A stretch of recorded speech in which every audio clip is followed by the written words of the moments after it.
ओम नमः शिवाय। भगवान शिवशंकर समस्तंकर मनोवांछा परिपूर्ण करंतु। मु पंडित राकेश कुमार दास शर्मा आपण मानंकु प्रथमतः मोर मंत्र ज्ञान विचार चैनल को स्वागत जनाऊँगी। तो बंधुगण आसतु जानिबा कौन आज यही मंत्र ज्ञान विचार चैनल प्रस्तुत होइछि विषय वस्तु। जदि आपण माने कौनसी कारणवशतः मिथ्या अभियोगरे थाना पुलिस बारंबार दौड़ुंट, कोर्ट कचेरी बारंबार दौड़ुंट, आपण को जो केसटी दि जाइए आपण ना से केस्रे आपण विजय लाभ करूना, अनेक टंका आपण खर्च करुँच किंतु आपण माली मोकदमार विजय प्राप्त करूना। से गोटे छोट उपाय मुझे कहबी, गोटे जंत्रटे कहबी केमिति सही जंत्रटी को प्रस्तुत करेंगे ताहा मध्य आपण मानकु कहबी।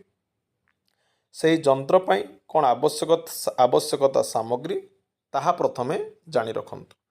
गोटे भुजपत्र आणंतु एवं ओरिजिनाल गोरोचना आणंतु, गोटे डालिंब काठी आणंतु। सही जंत्रटी को मु एठी कागज एवं कलम रे देखै देइछि। आपण माने किंतु गोरोचना भुजपत्र और डालिंब काठी साहाय्य जंत्रटी को प्रस्तुत करिवे। शुभ समय शुभ बेलारे आपण जंत्रटी को प्रस्तुत करंतु। किपरि करिवे देखंतु, गोरोचनार काली द्वारा आपण डालिंब काठी साहाय्य गोटे गोलटे आपण करंतु भुजपत्र उपरे। गोल करि सारिबा परे तीनोटी पद्म उपरे करंतु, तीनोटी पद्म तले करंतु। यह करि सारिबा परे देखंतु जंत्र मझिरे कौन लेखा जीवो, ओम देवदत्तं ह्रीं लेखाଯିव। जंत्र तले लेखाଯିव ह्रीं ह्रीं ह्रीं तीनोटी पद्म मध्य उपर जो तीनोटी पद्म अच्छी से तीनोटी पद्म मध्य ह्रीं ह्रीं ह्रीं लिखिए। ये समस्त कार्य कर सारिबा परे वैदिक ब्राह्मण द्वारा जेकोसी मंदिर आपण नहीं जातु, से मंदिर रे वैदिक ब्राह्मण द्वारा यही जंत्रटीर प्राण प्रतिष्ठा कराई आणंतु। पूजार्चना करी पंचोपचार पूजा करिवे।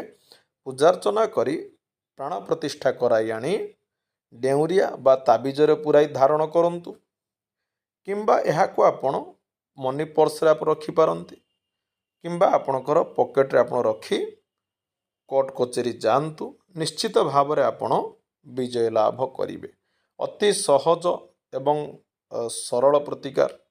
जदि आपण माने बुझी पारि नथिबे मते जोगाजोग करी आउ थरे आपण बुझी पारिबे। तेबे आज विदाय दियंतु। पुनर्बार आउ गोटे नूतन अध्याय को अपेक्षा करंतु।